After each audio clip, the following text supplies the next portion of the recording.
Assalamualaikum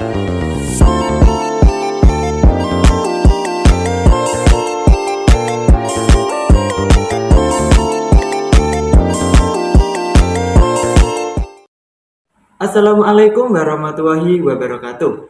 Hai semua, perkenalkan saya Muhammad Faruk. Saya dari Prodi Bimbingan Konseling Pendidikan Islam Universitas Al-Falah As-Sunniyah, Kencong, Jember. Baik, di sini saya akan mempresentasikan hasil diskusi saya bersama anggota kelompok saya, yakni pada mata kuliah Bimbingan Konseling Dasar tentang materi perkembangan kognitif. Langsung saja kita menuju ke materi pembahasan.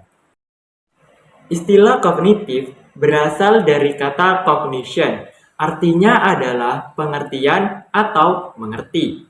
Kognitif adalah proses yang terjadi secara internal di dalam pusat susunan saraf pada waktu manusia sedang berpikir. Secara luasnya, kognitif atau kognisi adalah perolehan, penataan, dan penggunaan pengetahuan. Menurut para ahli jiwa aliran kognitivis, tingkah laku seseorang anak itu senantiasa didasarkan pada kognisi, yaitu tindakan mengenal atau memikirkan situasi di mana tingkah laku itu terjadi. Jadi, kognitif adalah persoalan yang menyangkut kemampuan untuk mengembangkan kemampuan rasional akal. Teori kognitif lebih menekankan bagaimana proses atau upaya untuk mengoptimalkan kemampuan aspek rasional yang dimiliki oleh orang lain. Selanjutnya yaitu karakteristik perkembangan kognitif. Karakteristik perkembangan kognitif peserta didik dibagi menjadi dua tahap, yaitu tahap usia sekolah SD dan remaja SMP dan SMA. Yang pertama yakni usia sekolah SD. Berdasarkan pada teori kognitif Piaget, pemikiran anak-anak usia sekolah dasar masuk dalam tahap pemikiran konkret operasional, yaitu masa di mana aktivitas mental anak terfokus pada objek-objek yang nyata atau pada berbagai kejadian pernah dialaminya.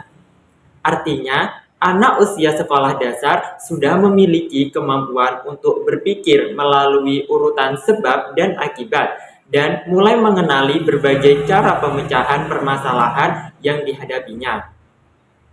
Yang kedua, yakni pada masa remaja, SMP, dan SMA. Pada masa remaja, kemampuan anak sudah semakin berkembang, hingga memasuki tahap pemikiran operasional formal, yaitu suatu tahap perkembangan kognitif yang dimulai pada usia kira-kira 11 dan 12 tahun, dan terus berlanjut sampai usia remaja hingga masa dewasa.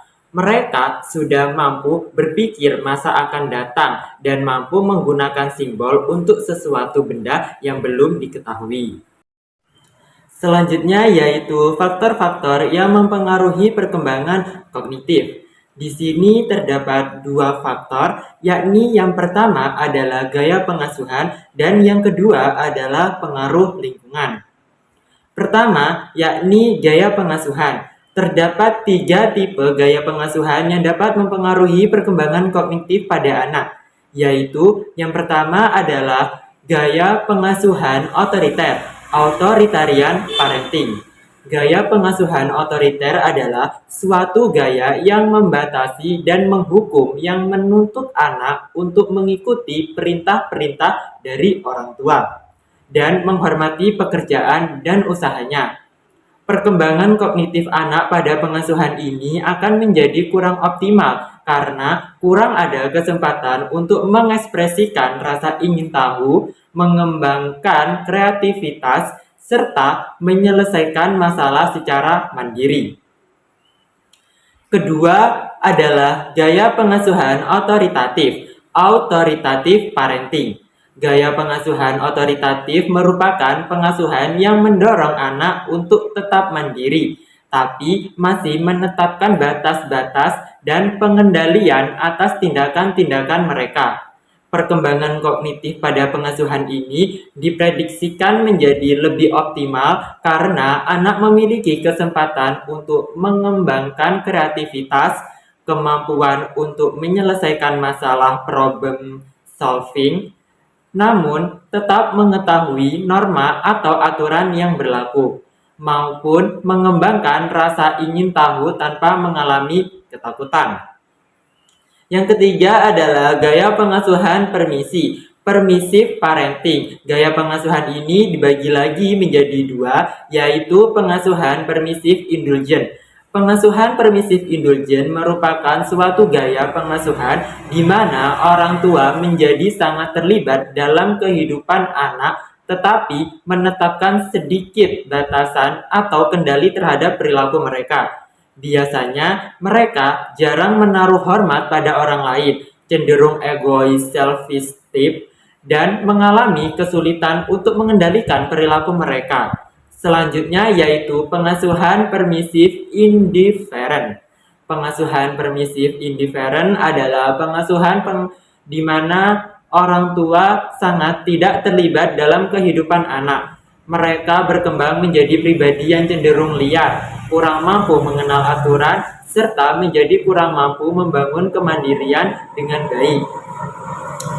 Faktor yang kedua adalah pengaruh lingkungan. Lingkungan dalam konteks ini adalah lingkungan di luar rumah atau keluarga. Lingkungan pertama yang berpengaruh adalah sekolah. Pengaruh teman sebaya, status sosial, ekonomi, peran gender dalam keluarga, dan media massa. Lingkungan yang kondusif bagi perkembangan kognitif anak adalah lingkungan yang mampu merangsang rasa ingin tahu, kemampuan untuk mengamati serta menyelesaikan masalah, dan mengembangkan alternatif penyelesaian masalah. Jadi, kesimpulannya adalah kognitif, yakni sebuah proses yang terjadi secara internal di dalam pusat susunan saraf pada waktu manusia sedang berpikir. Selain itu, karakteristik perkembangan kognitif peserta didik juga harus dapat dipahami semua pihak. Dengan pemahaman pada karakteristik perkembangan peserta didik, pengajar dan orang tua dapat mengetahui sebatas apa perkembangan yang dimiliki anak didiknya sesuai dengan usia mereka masing-masing. Baik, mungkin itu saja materi presentasi yang bisa saya sampaikan. Sebelum saya tutup, saya memiliki satu pantun untuk penonton semua. Pergi ke dapur mengambil air. Ternyata airnya kehabisan. Terima kasih yang sudah menonton sampai akhir. Semoga jodohnya segera didekatkan. Mungkin itu saja yang bisa saya sampaikan. Jikalau ada salah kata dalam penyampaian presentasi saya, mohon dimaafkan. Sekian, terima kasih. Wallahul muwaffiq ila aqwamit thoriq. Wassalamualaikum warahmatullahi wabarakatuh.